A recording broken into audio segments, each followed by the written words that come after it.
Hi guys, welcome back to the Glowing Globe.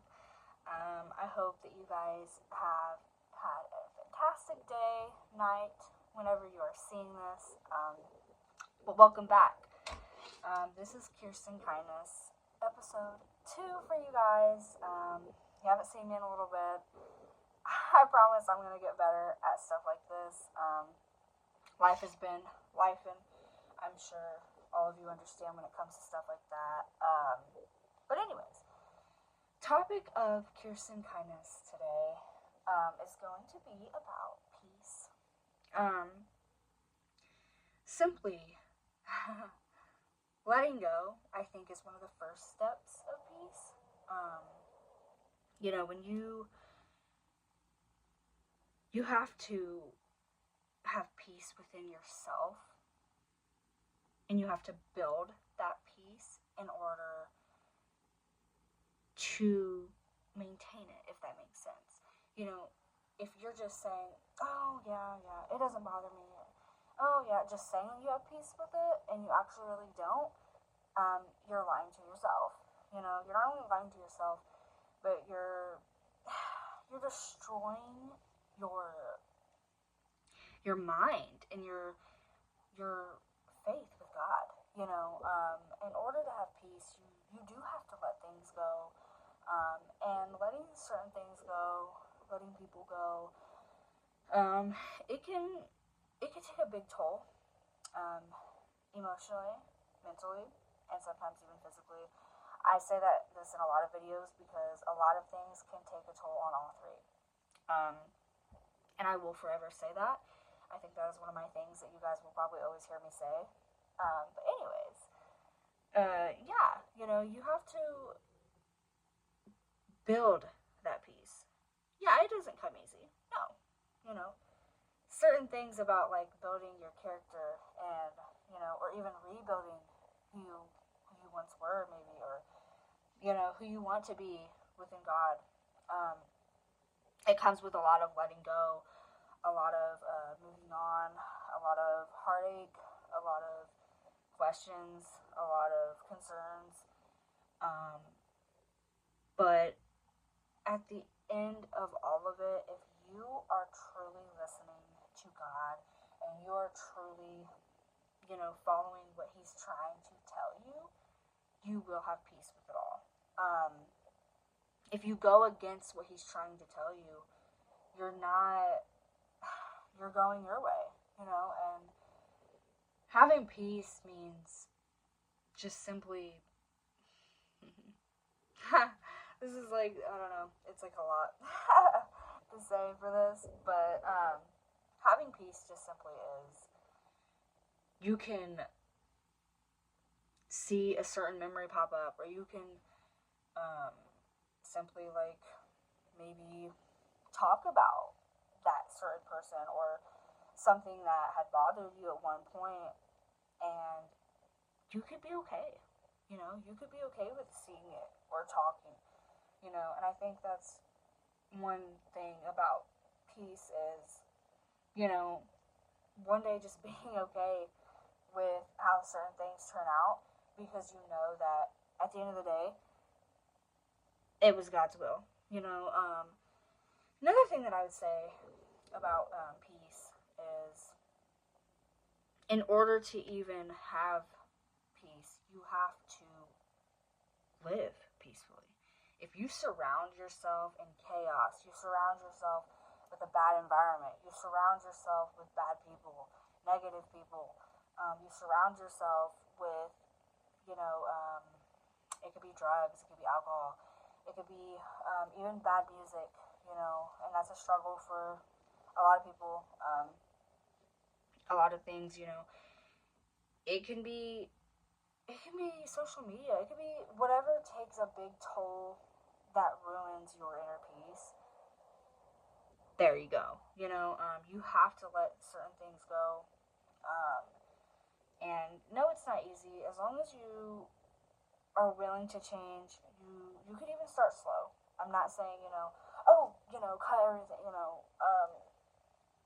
because but in order to have peace, you have to be living a peaceful life as well. you can't just pray for peace, but walk right into chaos.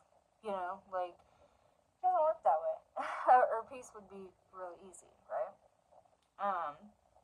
So anyways, I think that is one thing about peace that I would say. It is not easy, but it's something that is practiced, and as long as you are praying and you are giving it all to God, and you'll get there eventually. Another thing that I would say about peace is, you have to be happy within yourself to have peace.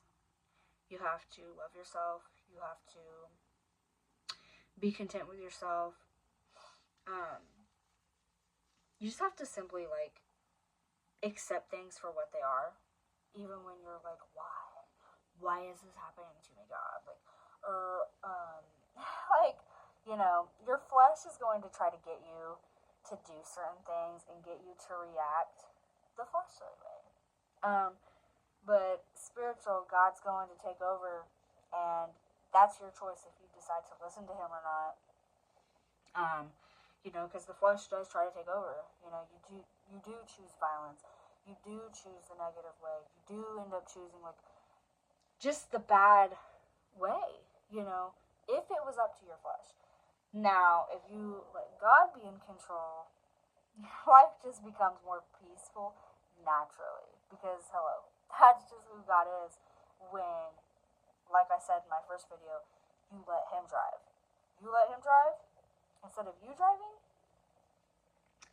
your life's going to be more peaceful. So it's all about having faith and patience and, not walking by sight and just living in peace. You can't, like I said, you can't just talk about it, you have to live it. So I think those are a lot of good tips for peace. Whether you want to practice a new hobby, you want to meditate, you want to do yoga, you want to, of course, get in the Word every day. Anyway, you could do so many things right. Go hang out with, like, a Bible study, or go out and hang out with your friends and make crafts. I just got back from my girls' craft night. I'm telling you what, every single time, every month that we gather around together, even we have new girls sometimes, it's great. It's a beautiful thing to be around people that love you and people you love. That's a sense of inner peace. You're venting, you're having girl time, or guy time if you're a guy, family time. It doesn't have to be anything specific, categorized or anything. Do the things that you love with the people that you love and that love you as well. That's another thing about peace. Like I said, it's your environment. It's who you surround yourself with. Everything counts with your peace. Your reactions with things. You can't act out of frustration even when you want to. You can't overreact about something so small, because at the end of the day, God's going to find a way. God's going to fix any of your problems. Like, it could be something so small, like, I have so much to do on my to-do list, or I want to get out of this job, or like, I can't build this, or I can't do this. You have to give it to God, and you have to find peace within yourself. And I'm telling you, it works out so much better when you don't act out of frustration or rage, or any emotion. Like, you gotta give it to God, and the more that you do that, the more peace that you will have. Because when you react first, with your flesh, it's like you regret it later, then you feel that conviction, or even sometimes you may not feel that conviction, which then that's when it gets scary, because it's like, you're just so used to reacting a certain way, or you're used to, like, not living a peaceful life, that, yes, like I said, it does take practice. You can't just change everything all at once. Take a step by step by step and keep going.